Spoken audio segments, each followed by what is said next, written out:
Quả bóng vàng Việt Nam 2023, Tuấn Hải liệu có thể lật kèo Hoàng Đức? Phong độ ghi bàn ấn tượng của tiền đạo Tuấn Hải trong thời gian qua đã hâm nóng cuộc đua với tiền vệ Hoàng Đức cho giải thưởng Quả bóng vàng Việt Nam 2023. Theo thông báo của ban tổ chức báo Sài Gòn Giải Phóng, thời hạn kết thúc bầu chọn giải thưởng Quả bóng vàng Việt Nam 2023 là vào ngày 28 tháng 12.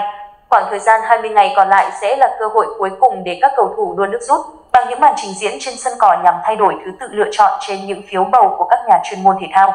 Hoàng Đức nổi trội vào thời điểm 1 tháng trước khi đội tuyển Việt Nam hội quân để chuẩn bị cho chiến dịch vòng loại FIFA World Cup 2026 khu vực châu Á. Tiền vệ Nguyễn Hoàng Đức của câu lạc bộ Thể công Viettel được các nhà chuyên môn đánh giá là ứng cử viên sáng giá nhất cho danh hiệu Quả bóng vàng Việt Nam 2023 sau một mùa giải thi đấu ổn định cả ở cấp câu lạc bộ và đội tuyển quốc gia. Hoàng Đức tạo ảnh hưởng lớn lên lối chơi của toàn đội cả trong màu áo câu lạc bộ và đội tuyển quốc gia. Sự khác biệt của Hoàng Đức so với những cầu thủ khác là duy trì được phong độ thi đấu tốt qua từng trận đấu. Theo tôi, Hoàng Đức là ứng cử viên sáng giá nhất cho danh hiệu Quả bóng vàng Việt Nam năm nay. Cựu danh thủ nhận Quả bóng vàng Việt Nam năm 1999, Trần Công Minh nhận định, trong một năm mà đội tuyển Việt Nam không tham dự giải đấu chính thức nào, màn thể hiện ấn tượng trong màu áo câu lạc bộ Thể công Viettel giúp Hoàng Đức giành lợi thế lớn so với những đồng nghiệp khác như tiền vệ Nguyễn Hải Huy, câu lạc bộ Hải Phòng, Bicamac Bình Dương hay người đồng đội tại câu lạc bộ là Nguyễn Đức Chiến. Ở mùa giải V-League 2023, tiền vệ sinh năm 1998 ghi 5 bàn thắng, đóng góp 5 đường kiến tạo giúp Thể công Viettel cán đích trong top 3 chung cuộc. Tại đấu trường Cúp Quốc gia 2023, 1 bàn thắng và 2 đường kiến tạo của Hoàng Đức góp công giúp đội bóng áo lính giành vị trí Á quân. Cầu thủ quê Hải Dương khép lại một mùa bóng quốc nội thành công với giải thưởng cầu thủ xuất sắc nhất V-League 2023. Tại đội tuyển Việt Nam, Hoàng Đức đóng vai trò quan trọng trong lối chơi kiểm soát bóng của huấn luyện viên Philip Chelsea khi tiền vệ này được xếp thi đấu như một tiền đạo ảo để mở ra những cơ hội ghi bàn cho các đồng đội. Tiền vệ của Thể công Viettel thi đấu tự tin trước những đội tuyển hàng đầu trong khu vực như Hàn Quốc hay Uzbekistan. Vị chiến lược gia người Pháp cũng nhận định Hoàng Đức nhiều khả năng sẽ là chủ nhân của giải thưởng cao quý nhất của bóng đá Việt Nam. Biên số Tuấn Hải, khi giành hiệu Quả bóng vàng Việt Nam 2023 tưởng chừng sẽ khó thoát khỏi tay Hoàng Đức, những biến số bất ngờ xuất hiện vào khoảng 1 tháng trước thời điểm ban tổ chức chốt số kết quả bầu chọn. Việc không được ra sân ở 2 trận đấu của đội tuyển Việt Nam tại vòng loại World Cup 2026 khu vực châu Á khiến Hoàng Đức mất đi cơ hội kiếm thêm điểm của các nhà báo bình chọn giải thưởng.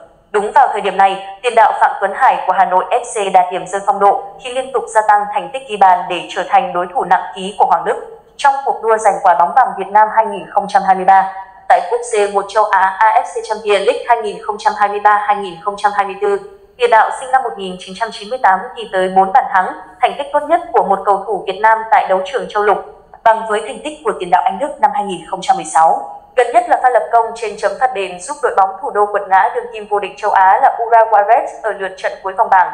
Ở sân chơi V-League 2023-2024, dù Hà Nội FC có khởi đầu không tốt nhưng Tuấn Hải vẫn nỗ lực duy trì phong độ qua từng trận đấu. Siêu phẩm từ giữa sân, xé lưới Bicamac Bình Dương của Tuấn Hải cũng giúp Hà Nội FC có chiến thắng duy nhất sau 4 vòng đấu tại V-League 2023-2024. Tuấn Hải cũng là nhân tố quan trọng trên hàng công của đội tuyển Việt Nam dưới thời huấn luyện viên Chelsea. Tiền đạo này có 2 pha lập công vào lưới Syria và Palestine, chiếm 1/3 tổng số bàn thắng của đội tuyển Việt Nam trong năm 2023. So với một Hoàng Đức ổn định trong màu áo Thể công Viettel, Tuấn Hải lại vượt trội ở những khoảnh khắc tạo ra điểm nhấn. Cả trong màu áo câu lạc bộ và đội tuyển như bàn thắng vào lưới Syria tại sân Thiên Trường hay những màn trình diễn bùng nổ cảm xúc khi đối đầu Wuhan 3000 và Urawa Reds, cả hai cầu thủ đều xứng đáng với danh hiệu Quả bóng vàng năm nay và phong độ của bộ đôi này tại V-League trong tháng 12 sẽ quyết định chủ nhân của giải thưởng. Nhà báo bình luận viên Vũ Quang Huy nhận định, cũng theo bình luận viên Quang Huy, gương mặt còn lại trong top 3 Quả bóng vàng Việt Nam 2023 có thể là thủ môn Trần Nguyên Mạnh của câu lạc bộ Thép Xanh Nam Định. Dù không phải lựa chọn số 1 trong khung gỗ ở đội tuyển quốc gia nhưng Nguyên Mạnh đã duy trì một phong độ bền bỉ xuyên suốt mùa giải V-League 2023. Ở mùa giải đầu tiên thi đấu cho câu lạc bộ Thép Xanh Nam Định, thủ môn trưởng thành từ lò đào tạo trẻ của câu lạc bộ Sông Lam Nghệ An nhanh chóng hòa nhập và trở thành điểm tựa vững chắc của đội chủ sân Thiên Trường. Sau 16 lần ra sân ở V-League mùa giải 2023, Nguyên Mạnh giữ sạch lưới 10 trận và chỉ để thủng lưới 10 bàn. Thành tích tốt nhất giải đấu giúp Nguyên Mạnh lọt vào top 3 đề cử cầu thủ xuất sắc nhất V-League 2023. Quả bóng vàng Việt Nam là giải thưởng cá nhân dành cho cầu thủ bóng đá xuất sắc nhất Việt Nam trong năm. Giải thưởng do báo Sài Gòn Giải Phóng đề xướng và tổ chức thường niên từ năm 1995. Năm 2022, tiền đạo Nguyễn Văn Quyết, Hà Nội FC nhận Quả bóng vàng Nam Việt Nam. Tiền đạo Huỳnh Như, câu lạc bộ Thành phố Hồ Chí Minh nhận quả bóng vàng, nữ Việt Nam và thủ môn Hồ Văn Ý, đội tuyển quốc gia nhận quả bóng vàng Futsal Việt Nam. Năm 2023, quả bóng vàng Việt Nam sẽ bao gồm 14 hạng mục: quả bóng vàng, bạc, đồng nam, quả bóng vàng, bạc, đồng nữ, quả bóng vàng, bạc, đồng Futsal nam, cầu thủ nước ngoài xuất sắc, cầu thủ trẻ nam xuất sắc, cầu thủ trẻ nữ xuất sắc và giải cống hiến, 2 giải. Từ đầu tháng 11 năm 2023, ban tổ chức đã gửi thư mời tham gia bầu chọn giải thưởng cùng danh sách ứng cử viên đến các chuyên gia bóng đá, huấn luyện viên các đội tuyển, huấn luyện viên, đội trưởng các câu lạc bộ V-League, đội nữ, đội Futsal, các nhà báo thể thao thuộc các cơ quan báo, đài trên cả nước. Hạn cuối thu phiếu bầu là ngày 28 tháng 12 năm 2023. Lễ trao giải thưởng quả bóng vàng Việt Nam năm 2023 dự kiến diễn ra vào tháng 1 năm 2024 tại thành phố Hồ Chí Minh.